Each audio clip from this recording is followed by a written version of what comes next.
Miami defensive coordinator Corey Heatherman just revealed how the Hurricanes are going to approach a unique USF offense.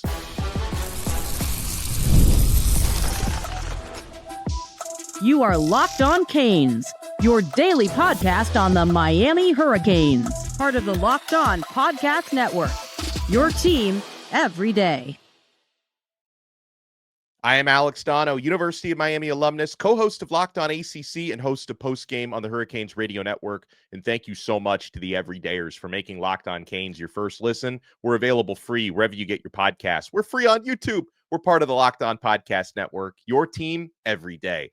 Today's episode is brought to you by FanDuel. Football season is around the corner, so visit the FanDuel app today and start planning your futures bets right now. On this loaded episode, we've got a game time against Florida. Based on the way Florida played last week, I thought maybe this would be like 3 a.m. on Comedy Central, but Miami versus the Gators is going to be in prime time. We'll talk about the safety and defensive end outlook because, Miami lost a defensive end to the season due to injury, and Miami had a safety dismissed from the team yesterday. So we'll talk about how those position groups are going to stack up, but on to the challenge at hand, as it's a Tuesday, so we bring in the truth teller. Bruce Warner is with us, and, Bruce, from as soon as that Bethune-Cookman game was over, you and I started looking forward to this USF matchup. USF now number 18 in the country after upsetting Florida, and it's going to be, Bruce, a unique challenge defensively going up against a legit dual-threat quarterback in BYRUM BROWN, who actually leads his team in rushing 2 games into the season. Yeah, real quickly, I want to just send condolences. I'm sure on behalf of you, our fans, our listeners, our viewers, to Bernie Kosar. My friend's father passed away. Bernie's such a great guy. He's going through a lot now with his own health issues, but I just want to send condolences to him. God bless. Yeah, and as far as what Miami's doing, I said to you in a text yesterday, I think we're going to spy Castellanos. I don't know if we're going to spy Lagway, although maybe, but I don't think so. But definitely we're going to spy Brown. I think that's one of the things. And I think they're going to try to keep him in the pocket and make him a pure pocket passer, because this is the kind of guy that when he gets out of the pocket, he's more dangerous than just being a pure passer. So we've got to be very careful. In the last 2 games, more so obviously in the Notre Dame game when they had Carr, he was able to find little holes to run up, and he was getting first downs constantly. I don't know what they can do to correct that. I'm not a D coordinator, but I think they're going to not have the D tackles collapsing the pocket as much. They want to keep him contained, the coverage, and then go from there because he is dangerous. Do I think they're going to beat us? Absolutely not. No. Now, I don't care who they beat. And you say they upset the Gators. I don't know if that's such an upset. I don't think they're that upset. I don't think they're that good. They have potential. Am I worried about them when they come here next week? Well, we'll see. If LSU beats the hell out of them, they're going to go back licking their chops to Gainesville to get ready to come down here on the road again after emotionally and mentally beaten. I don't think there's a way in the world. Although last year I thought he was fired and they rallied around him. Yeah. We just don't know what they're capable of. But I know what we're capable of. And that's what Mario says. You see the press conferences. You go to the press conferences. Mario said, it's not about them. It's about us. And that's what he's talking about, that his team this entire week. It's not about what USF did to Florida. It's about what we're going to do to USF. And that's why I'm hoping between him and Heatherman. Speaking of Heatherman, do you see him on the sidelines? Do you guys see him on the sidelines? He's like a mad scientist. His hands are in the air. He's doing all these jumping up and down. He's like, woo. It's fun to watch. It's just fun to watch. I used to see Gidgey like this. I mean, come on. The guy he's instilled the aggressiveness, the viciousness, the violence, all the buzzwords that Mario's been using. He's instilled it. And these guys, they make mistakes, they miss a tackle, whatever. But you got to like the way they're playing defense. They're just in people's faces. And, whatever success like CJ Carr had on quarterback draw and a couple of scrambles, like Miami's going to be a lot more prepared for what BYRUM BROWN is going to try to do running the football, because there was no film on CJ Carr. You didn't know exactly how Notre Dame was going to approach that. Like Miami has a very good, and they did face obviously different defensive coordinator. They faced Brown last year. They actually held him to 27 rushing yards, but last year is not this year. But here's a couple things, Bruce, that Corey Heatherman said about preparing for USF, because it is unique. Like, you're going up against a legit dual threat quarterback who, by the way, is having a lot more success throwing the football than he did at this time last year. Heatherman said that, hey, the hardest thing is adding the extra guy in the run game. That's where we have to figure out how to take away a gap, who we add in a fit, how we go about doing that. Every style of offense we see is a little different. That's what we're going through now. We have to make sure we take the quarterback run game away this week. So just like that, I just said BYRUM Brown's been a better passer this year, but fine. I'd rather him beat us that way. Force him to beat us through the air. Yeah, force him to be a pocket passer, which is he doesn't really want to do. He's dangerous on an open field, either running or throwing. Make him one-dimensional. They did that with Carr for quite a while. He was nervous. But after a while, he saw openings. He took advantage. But was Notre Dame going to beat us with him running the ball? No, not really. No, not really. We lost that game. We didn't lose it. We lost the lead because we sat on the ball. We were too damn conservative. I don't care what anybody says. I know I'm right, because everybody, even national pundits, are saying how conservative they got. And I said to you the day or two after that game, I didn't like them trying to run up the middle when they had 6 guys in the box. I said, get the ball to the outside. What did they do against Bethune? They got the ball quickly to the outside, and they picked up first downs. Now, nobody knows what we're going to do. We're going to run. We're going to throw. When I say be aggressive, I don't mean throwing bombs. But I think Dawson figured it out, and he's going to have a few more wrinkles up his sleeve for USF. And let's not forget, they only scored 18 points. They didn't beat Florida 38-12. I mean, they didn't do much. They're not that good. They don't have the firepower we have, nor do they have the defense we have. They played a Gator team that's just not that good and poorly coached. Spitting on somebody? Oh, my goodness. What's wrong? That's like what we used to do, but I don't think we ever spit on anybody. Well, maybe. No, I don't think we do. I mean, spitting on somebody is the ultimate disrespect. I mean, trash talking is one thing, but you don't spit on another man. That's just completely disrespectful. But another unique part about USF's offense, Bruce. So we saw a little bit of this last year, and USF gave Miami a hard time in the first half last year. They're always playing with tempo. And that can be kind of a double-edged sword, because if you're playing with tempo and going 3 and out, then you're really hanging your defense out to dry. So hopefully Miami can force some 3 and outs. But USF they're going to try to gas out Miami's defense. Good luck with that. But Heatherman said he was asked how they simulate that style, in practice when they go up against the scout team offense. He says there's a lot of different things they do that are challenging. They do a great job on the offensive side of the ball. The practice style this week will be very different than last week, using different players at different positions to simulate the speed.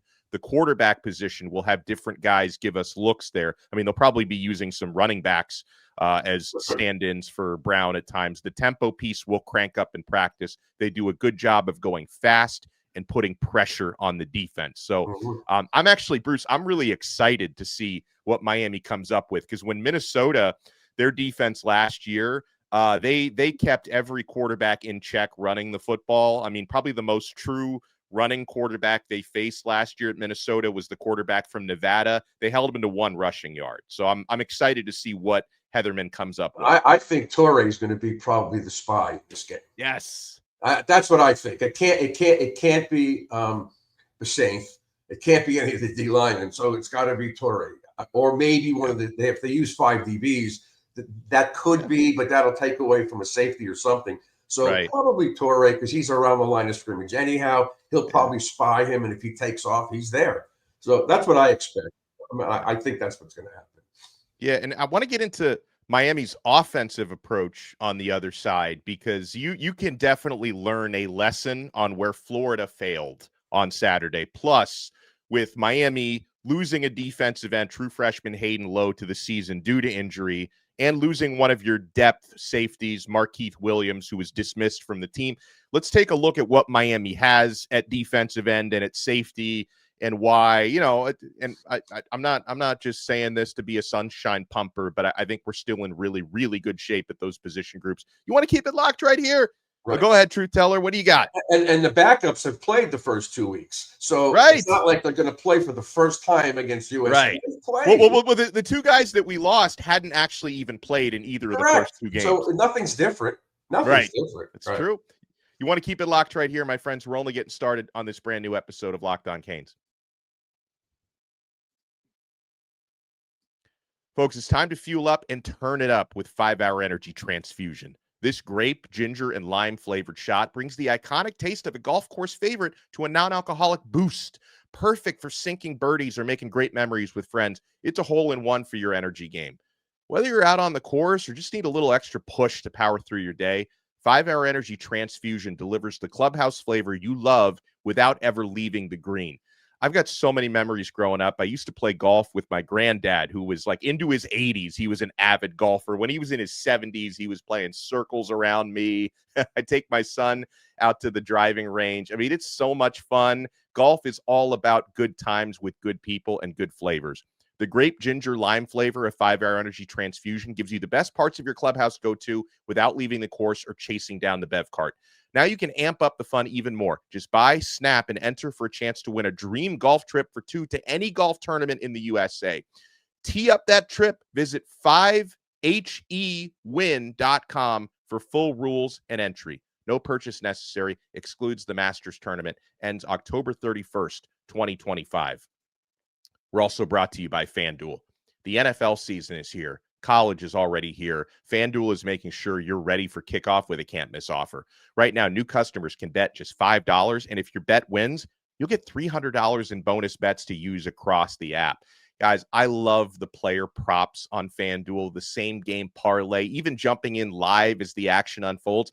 It makes every game more exciting, whether you're watching your team or just keeping an eye on your fantasy lineup. So are you ready to play? Download the FanDuel app now by visiting FanDuel.com to get started. That's FanDuel.com to place your first $5 bet. Thank you for making Locked On Canes your first listen. For your next listen, make sure you check out Locked On ACC. Kenton Gibbs and I had a great time last night running down. There were some tough losses, some not so great performances in the ACC. So we ran down all of that. I mean, Bruce, did you see Manny Diaz's Duke got steamrolled by Illinois? They committed. They look pretty good. They look good. Oh, by the way, you said something in your commercial spot about the NFL got started. Somebody tell the Miami Dolphins that. and my New York Giants, they still haven't scored a touchdown. Oh, man. They're both horrible. But the Dolphins, someone needs to send a wake-up call, like from Ross down. Right on that. Not the whole damn organization. That's what I think they should do. Well, somebody on Saturday needed to send a wake-up call to Billy Napier, who's back on the hot seat. Like, don't get too cute with your play calling and abandon the run when that might actually work. And so, and I thought I give credit to Jason from Rock Boys Football, who brought this up on his USF preview episode. Bruce, Miami is not going to get bored of calling running plays and go away from the run. If that's working against USF's defense, believe me, Miami is going to keep pounding the rock behind their large offensive line. Yeah, I don't think there's any way to predict 60-40, pass to run, whatever. With our offense, it doesn't really matter unless our running game is being stopped. Now that Malachi Tony is a national name, they may be putting safeties over him to take him out, which leaves Jackson open. You got other receivers, and then we all know that JoJo is going to be back. So we're okay. We're okay. And the drop off that we thought we were going to see hasn't really happened. These kids are playing like they've been around before. I mean, Malachi Tony is a national name now.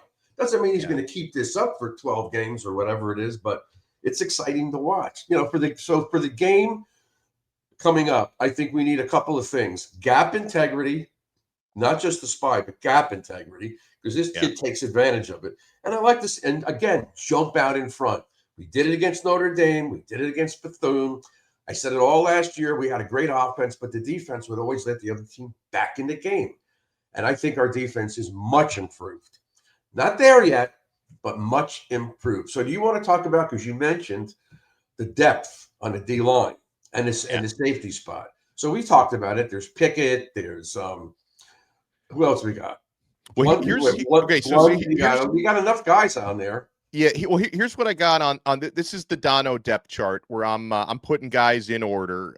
So defensive end, we found out the unfortunate news yesterday afternoon.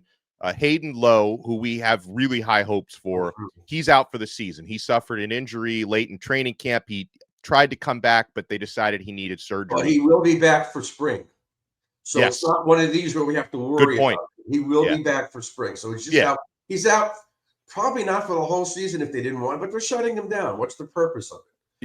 And he's still got 4 years of eligibility, and if nothing else, this is just making it a little bit more fair because Miami had such an embarrassment of riches at edge rusher. It's like it would not be fair to have HAYDEN LOW out there busting skulls. So Bruce, obviously at the top of the depth chart at edge rusher, Ruben Bain and Akeem Mesidor, who have, especially Bain, been two of the highest graded guys in the entire country so far. Armando Blunt is, he and Marquise Lightfoot are my next two guys up. Blunt missed the Bethune-Cookman game with a minor injury. He's back this week. Marquise Lightfoot has been outstanding these first two games. He's really stepped up. Then I've got Malik Bryant, Herbert Scroggins, Booker Pickett Jr. Those are my next guys after that. So the edge rotation is very deep, and there's a lot of top-line quality. Yeah, and I think people are saying that the D tackles, excuse me, I always talk about that, but Justin Scott's getting better. You could see it. Oh, yeah. You could see it. He makes plays. He's got to be more consistent. Blay, he's in the backfield. And, Moten's in the backfield a lot. Even on the touchdown pass, when he was chasing Carr, he was the only one back there. He got in the backfield. Carr faked him out. I mean, what do you expect? He's 300 pounds. He couldn't chase him. So he tried to run. Carr, he dumped it off for the touchdown. But that was Moten forcing him out of the pocket. And that's what I meant when I said all last year, get these guys out of the pocket. Things will happen. Our secondary just broke down on that play. But I think the whole defensive line is playing much, much better. Now, can I just shift gears for 1 second? Because you do recruiting a lot. I know there's a lot of talk about Cooper and Johnson, Texas. Yeah. I saw something on Kane Sport before. In fact, I'll be on there. I'll be with Gary tonight on Kane Sport Live. But it seems to me that Johnson has a better shot at coming here than Cooper. Yes. I don't know about Cooper. It just bothered me. He never really he had millions of chances to say, I'm going to Miami. He didn't do it. Yeah. Johnson, I think, sees what's going on with this defense. I think he realizes he can get to the league even faster than in Texas. So I think we have a shot at him. All right, I'm done with that. Well, let me add one quick thing to that. What? Hold on. I got to add one quick thing because you just brought up a good recruiting point. And honestly, for as much as I love Derek Cooper, and you're right, he's probably not coming here. He's probably going to stick with Texas, which makes me a little bit sad. But if I had to pick one out of those two guys to flip from Texas, top line defensive tackles are harder to come by than top line running backs. So give me the top line defensive tackle. I don't disagree. And for us, it's not that hard to get running backs, whether it's Cooper or somebody else. Yeah. At this stage of where Mario has this team built, we'll get great running backs year after year after year. I mean, we just had a true freshman, Pringle. I don't even know if he got touched. He didn't get touched. He didn't get touched. But he looked very explosive, and he practices well. Yeah, and Lyle's coming back this week, so there's another guy. And again, I want to. And Lyle, remember, Lyle had a 90-yard run against USF last year. Well, that was last year. I want to see him in the flat catching passes because that would be a mismatch. That's what I really want. I mean, running the ball from line of scrimmage, that's fun, but I want to see him in the flat. That'll be nice. All right, so what else do we have here? All right, so let's talk about the safety depth because, and again, like MARKEITH WILLIAMS had not played yet this year. I think, they already knew he wasn't going to be on the team, but he was MARKEITH WILLIAMS, who was a depth safety for Miami. He was dismissed from the team. I think it was a, repeated violation of team rules, which it's important. Disciplinary issues. I'm not going to put up with. As you shouldn't, because you've got to have that standard. Otherwise, you've got the type of culture that the previous head coach had here, and nobody wants that. And you don't want these young guys picking up habits like that and getting away with it. So they have to do exactly. Well, and the other thing is, like, MARKEITH WILLIAMS had been passed on the depth chart by a couple of young guys. So we know, of course, Miami's starting safeties first two games and will continue to be so. Jacoby Thomas and Zechariah Poyser. Mhm. Dylan Day and Bryce Fitzgerald have been the next two guys up, and Isaiah Taylor is in that rotation. He got a lot of snaps against Bethune-Cookman and played pretty well. So you're five deep right there, and then you have other options like an Amari Wallace and a Cameron Bobby Pruitt who can positionally play strong safety. So you've got plenty of options at safety, and so Miami, obviously, you want to avoid injuries and all that, but as we sit right now, you're in good shape there. Yeah, and I also think, as I said in the offseason, Brown's got the size to play safety if they need him in a pinch. They could always, I mean, he can cover people, so I would do that too. He's got the size. Yeah, he does. So anyway, we started talking about a bunch of things. I don't know. I've been watching a lot of the podcasts about Napier and the Gators, and I got a call from my friend Barry Burke, from Austin Burke. That's my friend. We're going out to dinner Friday, and he's ready to throw in the towel to get rid of this guy. Is he raising buyout money? I know Barry makes a good living there. Is he raising that money? Listen, I don't want to say anything. He's one of my best friends in the whole world, but he sold his business and he's got enough money to buy him out and probably 5 other coaches. Yeah. So, in fact, if you're watching this, Barry, you're going to treat for dinner on Friday. But they had problems. But last year, I thought he was fired, and the next thing I know, he turned it around. Right. And I thought last year's schedule was tough. They play LSU, us. They still have Texas A&M. Yeah, Georgia, and Jacksonville. I mean, they're probably going to, if they win 6 games, they're lucky. He seemed to indicate that at the end of the season, he doesn't think he'll be fired at the end of the season. They're going to let it go. There's really nobody they could get now, I don't think. No. That's on another staff that can come in here and change it. So, they gambled on this guy. They could have fired him last year. They gave him another shot. Now, I'm not saying they could listen, they could beat LSU. They could beat us. Anything's possible. Mm-hmm. What were they ranked last week? 10, 12?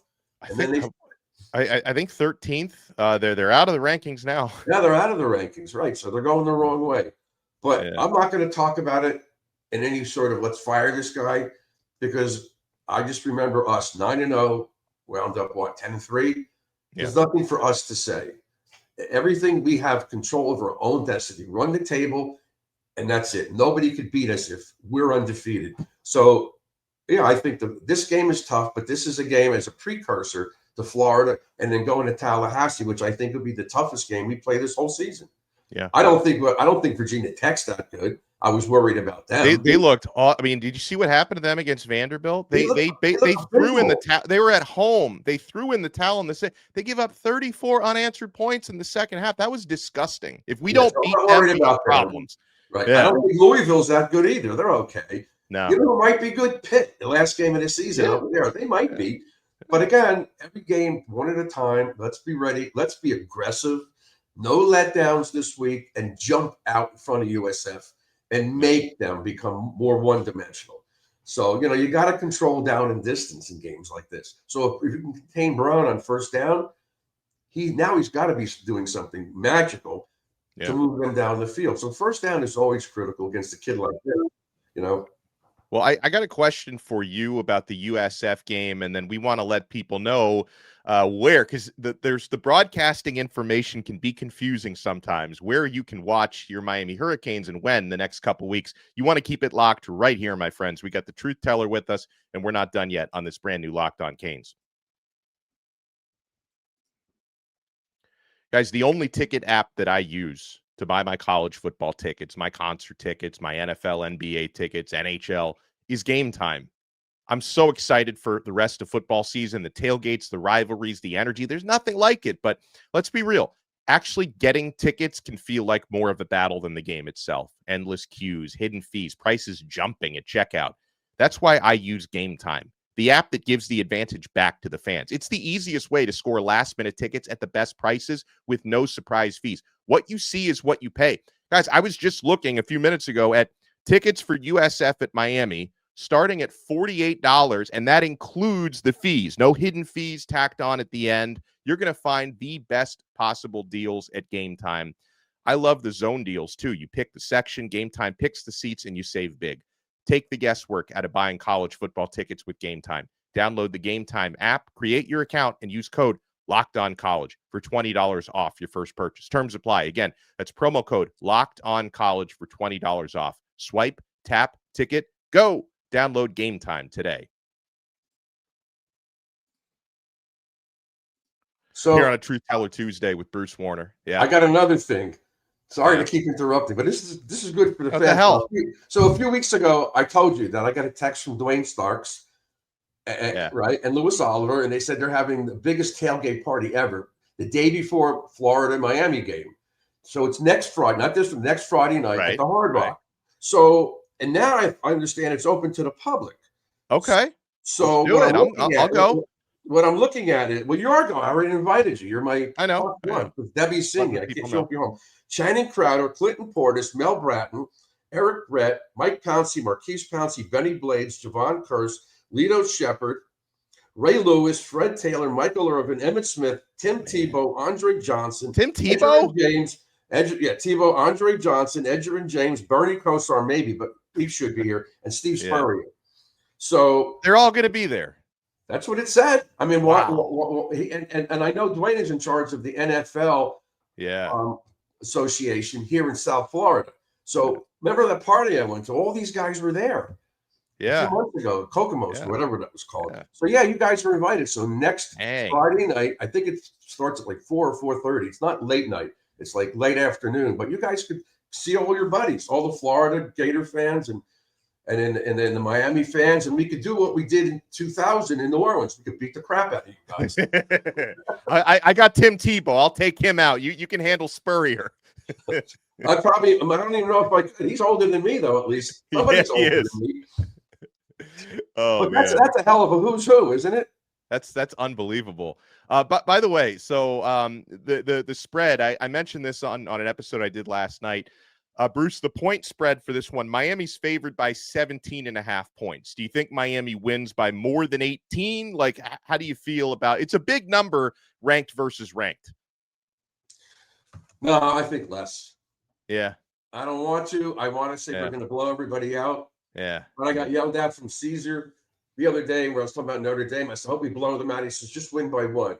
And the next day I called him first thing in the morning. He said, damn it, man, we almost didn't win. So now you're right. We have to win. I don't care. Yeah, and you know what you did? You set yourself for this. You were like the only Miami fan who was disappointed with that win because you talked yourself into a blowout. So 27-24, you were like, what are we doing out there? It was 41-7. We should have blown them out. We had them on the ropes. And we should have scored a touchdown after Baines' pick. We were inside the 20. We settled for a field goal. Why? You got a little conservative.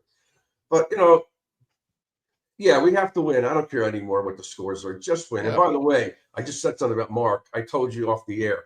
October 12th, Mark finds out about his kidney transplant. He needs a kidney because he's been on dialysis for a while. So I'm just praying for my buddy. He's not coming down for these games. He's going to stay home. But, he always stays with me. But, I just hope he gets better. And when we get to the surgery, I'll talk about that too.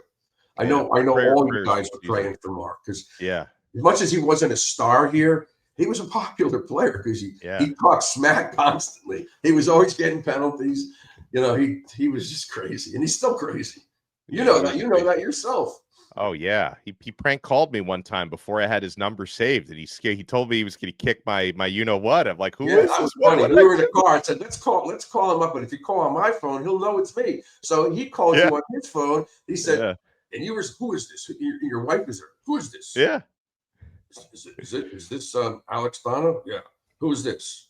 You'll find out. I want to kick your ass. What did you say? Yeah. Whatever he said, I thought you were going to go in your pants. I think I did.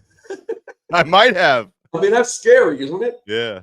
Now you know his sense of humor. He's crazy. For sure. Yeah. For sure. All right. So we got yesterday we had the broadcast information somewhat clarified. We have a rough idea of what time Miami's going to be playing against Florida. It's going to be on prime time on Saturday, September 20th. That's the next game after USF. It's either going to be 7 o'clock on ABC or 7:30 on ESPN.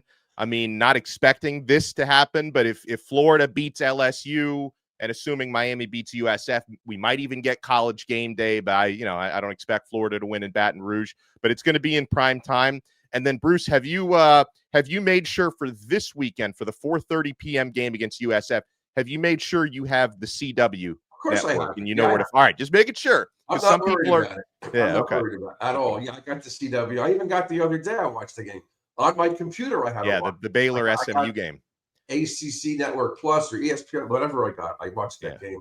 We appreciate everybody tuning in here on this Truth Teller Tuesday. Bruce Warner, excellent job as always. To the everydayers, you guys, we'll see you there. Alex will be signing autographs. Incredible. I'm going to be sizing up Tim Tebow. Tim's going down. He's not going to know what to hit him. I'm going to see if I can get. I know Channing Crowder's a Gator, but he's a longtime friend. I'm going to see if Crowder will back me up. He's a QAM guy. We stick to. I think the QAM bond is a lot thicker than that little old Florida Gator bond that he has with Tebow. I'm going to see if Crowder can back me up. By the way, folks, make sure after you check out Locked On Canes, Locked On and Fire TV present the college football kickoff, your ultimate college football weekly preview. Drake Toll of Locked On Big 12 leads the conversation alongside two-time AP Coach of the Year Gary Patterson, former college star Jesse Holley, and Locked On's local experts. And by the way, I can announce I'm going to be on their episode this week talking about Miami versus USF. So I will be making a guest appearance. I tell everybody to watch the show, but it's not my show. It's your show. You do a hell of a job. Thank you. Anybody who watches this, and I know you personally, to see how hard you work, and we're texting and we're talking about things. And even if I'm not on the show, I talk to you about things. Oh, yeah. I'm so proud of you. It's unbelievable. That's why I wanted to do this show 2.5 years ago, or almost 3 years ago when we started. You asked me, and I said, yeah, I'll do it with you. That's because I like you. I wouldn't do it for people that I just don't give a damn about, but I like you personally, and I care about you. And I told you off the air, didn't I? You did. If you ever needed anything, because if you ever, I don't care if you told me you would lend me $25,000. I give you the money right in here because I like you. I'm trying to do a promo here, Bruce. Make sure you check out Locked On Kickoff Show on Thursday night. We love the Truth Teller. We love you guys. We'll talk to you again next time. I want to be on that show with that Kenton Gibbs guy. We can make that happen. I know I've been saying for like a year we're going to make that happen, but I will endeavor to make that happen. I think you and Kenton would get along. ACC panel show, so we could make fun of all those guys, especially if you keep running the table. All right, buddy. Right. You have a great day. Don't hit me up for any money. I was just kidding. I won't. I won't. We'll talk to you all next time on another episode of Locked On Canes. We are part of the awesome Locked On Podcast Network. Your team every day.